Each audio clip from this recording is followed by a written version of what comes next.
বাংলার নিজের মেয়ে আর মা মাটি মানুষ, এগুলোকে ভুলবো কি করে? এত বড় বড় পোস্টার, ব্যানার, হোর্ডিং। কিন্তু আসল ছবিটা জানতে গেলে, আসল মেয়েদের সন্ধান নিতে গেলে তখন হোঁচট খেতে হয়েছে প্রতি মুহূর্তে। বাধা বিপত্তিও অনেক এসেছে, রিপাবলিক বাংলাকে আটকানোর চেষ্টা হয়েছে, কিন্তু এখনো পর্যন্ত, আজকের দিন পর্যন্ত আমরা টানা কভারেজ চালিয়ে যাচ্ছি। কিন্তু কভারেজ তো শুধুমাত্র বিষয় নয়, বিষয় হচ্ছে সন্দেশখালীর মায়েদের, মেয়েদের আজকে পথে নামতে হলো কেন? 12-13 বছর সময় লাগলো নিজের অধিকারকে প্রতিষ্ঠা করতে। সেই সন্দেশখালী মা বোনেদের জন্য রইল পাপিয়া অধিকারী, এবং আমাদের পুরো বাংলার, পুরো রাজ্যের, পুরো ভারতবর্ষের এবং সমস্ত পৃথিবীর কুর্নিশ রইল সেই মা বোনেদের যাদের 12 বছর লাগলেও তারা কিন্তু নেমে এসেছেন। আর একটা খুব ইন্টারেস্টিং, স্বর্ণালী, তারা কিন্তু যেমন তেমনভাবে আসছেন না। আমরা যেমন অফিসে যাই ঠিকঠাক পরিপাটি করে, সেইভাবে ওরা আসছেন ঠিকঠাক শাড়ি জামা পরে, হাতে ঝাড়ু, কোদাল, কুড়ুল সব নিয়ে তারা এসেছে।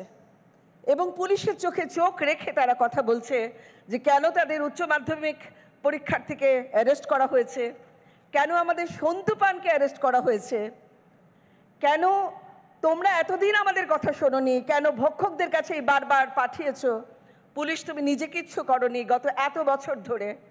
এবং আমার খুব অবাক লাগে যখন তাদের অভিনেত্রী হিসেবে দাগিয়ে দেওয়া হয়।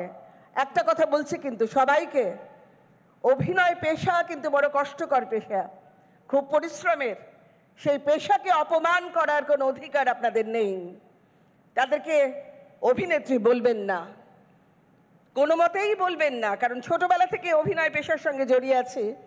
এটা অত্যন্ত কঠিন একটি পেশা। আপনাদের সকলের পেশাকে নমস্কার জানিয়ে বলছি, প্রতি মুহূর্তের অনিশ্চয়তার সাথে আমাদের লড়াই করতে হয়। এবং যে মহিলাগুলো, এই পিঙ্কি একটি বাচ্চা মেয়ের পায়ে হাত দিয়ে বলছে যে আপনারা এসেছেন, এতদিনে আমাদের কিছু হবে, এতদিনে বোধহয় আমরা সুবিচার পাবো। তাই রিপাবলিক টিভিকে আমি বারবার করে একটা কথা বলছি, তোমরা ছাড়বে না। তৃণমূল কংগ্রেসের উচ্চ নেতৃত্বের কাছে অনেক সময় খবরগুলো পৌঁছায়নি, এবং কিছু পুলিশ অফিসার তারা কিছু কিছু অন্যায় করেছেন বিভিন্ন জায়গায়। কিন্তু কিছু মানুষের দোষ মানে সমগ্র একটা দলের দোষ না, সমগ্র সরকারের দোষ না। আমরা অনেকে নন্দীগ্রামের সঙ্গে আমরা গুলিয়ে ফেলছি আন্দোলনকে। নন্দীগ্রাম ছিল গোটা একটা সরকার জমি কেড়ে নিয়েছিল, তার বিরুদ্ধে আন্দোলন করেছিল মানুষ।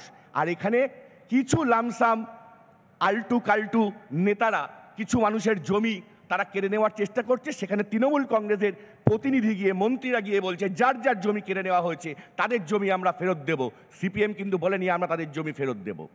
আমরা কখনো দেখতে পাই না যে মধ্যপ্রদেশ যখন একজন অন্তঃসত্ত্বাকে ধর্ষণ করে পুড়িয়ে মারা হয়, যেটা দেখা যায়, তার বিরুদ্ধে কোনো অভিনেত্রী বা দিদিদের কথা বলতে কোনো টিম ওখানে যায় না।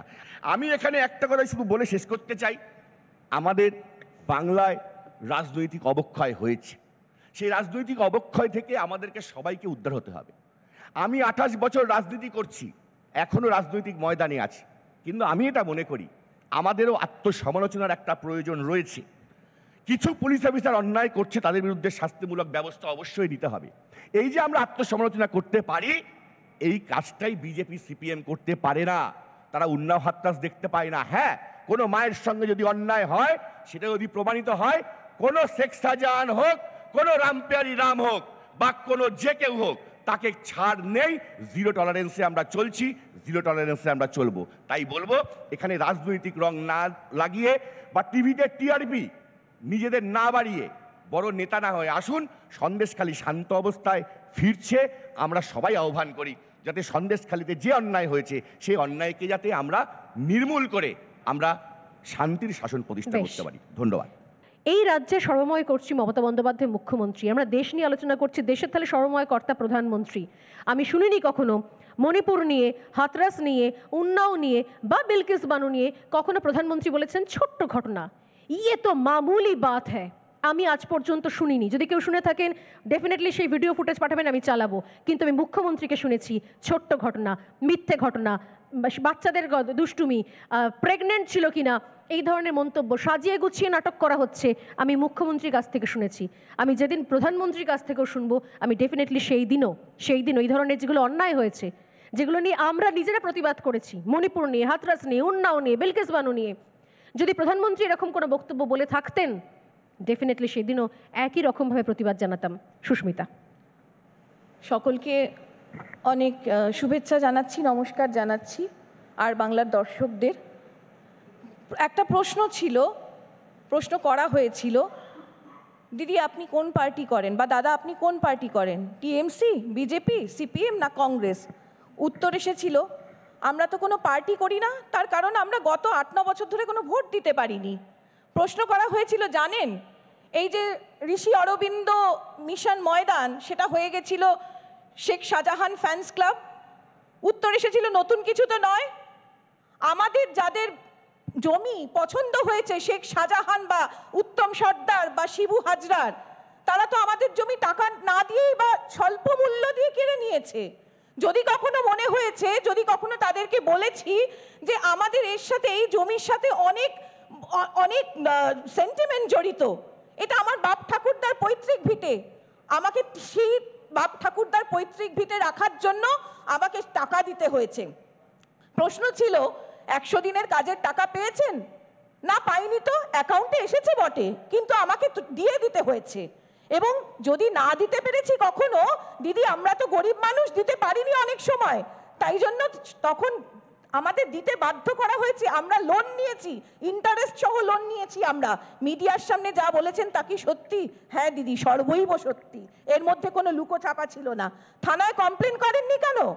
আমরা তো গিয়েছিলাম সন্দেশখালী থানাতে, আমাদেরকে বলা হয়েছে এটা এখানে মেটান, এখানে কমপ্লেন নেওয়া হবে না, যান ভাইজানের সাথে মেটান, শিবু হাজরার সাথে মেটান, যান গিয়ে উত্তম সর্দারের সাথে মেটান।